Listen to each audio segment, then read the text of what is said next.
Brothers and sisters, we heard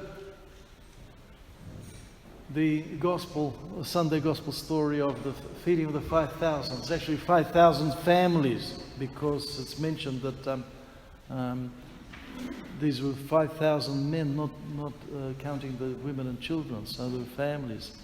And that's significant, because further on we'll see that this whole story is about the church, and about the church as a family, how it's subdivided, and how the nuclear family is also an image of the church, as St. Paul calls it. It is the little church. And this is not just a great miracle, one of the great miracles that the Lord Jesus Christ performs, but it is an image of an even greater miracle, of which he will speak the following morning after this miracle in the synagogue of Capernaum, when he speaks of the heavenly bread. Now, concerning bread, when the Lord was in the desert for 40 days after his baptism, the devil approached him and said, "If you're the Son of God, turn these rocks into bread." And the Lord refused to do it, saying that man shall not live by bread alone, but by every word that comes from the mouth of God. But here he does this miracle. He turns 5 breads and 2 fishes into such an abundance. Can you imagine how much of this food was needed to feed 5,000 families? And yet after they finished, there were 12 large baskets left over.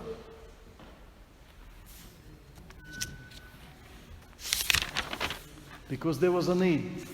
Lots of hungry people. And the other synoptic gospel writers, evangelists, add, that's Mark and Luke, as we heard from Matthew, they add that the Lord subdivided this large multitude into groups of 50 and 100.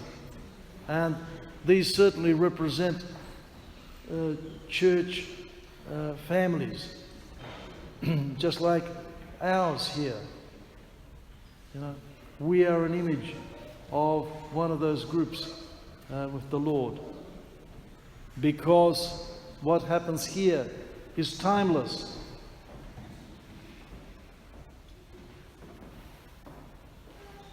So this miracle, as I said, is an image of a much greater miracle, and that's the miracle of the Eucharist, the miracle of the liturgy that we serve on Sundays and feast days. And the church serves it every day of the year except for some, when it's not supposed to be served.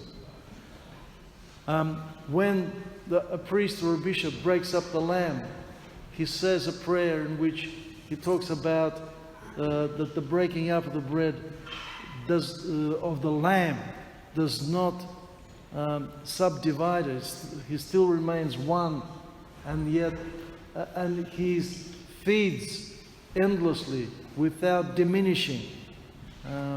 So that's the miracle.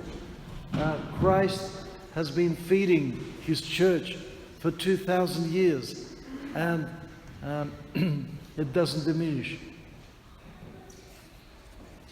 Now, in the story, today's Sunday Gospel, we have a case of actual physical hunger, because these people were sitting there all day and they were ready to listen to the Lord the whole day, and that's quite amazing.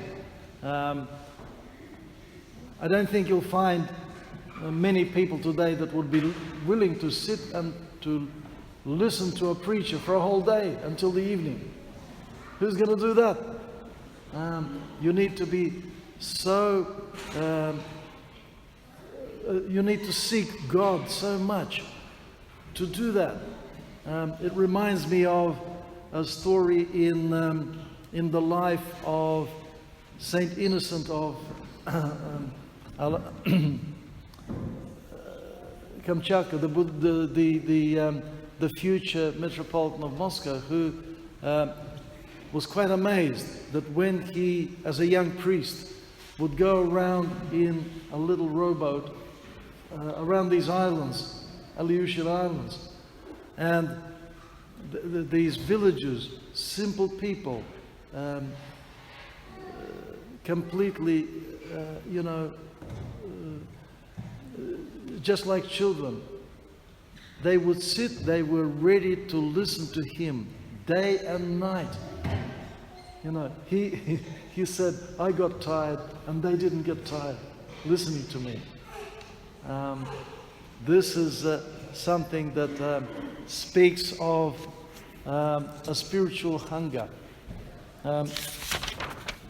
Let's look at ourselves. Do we have the spiritual hunger?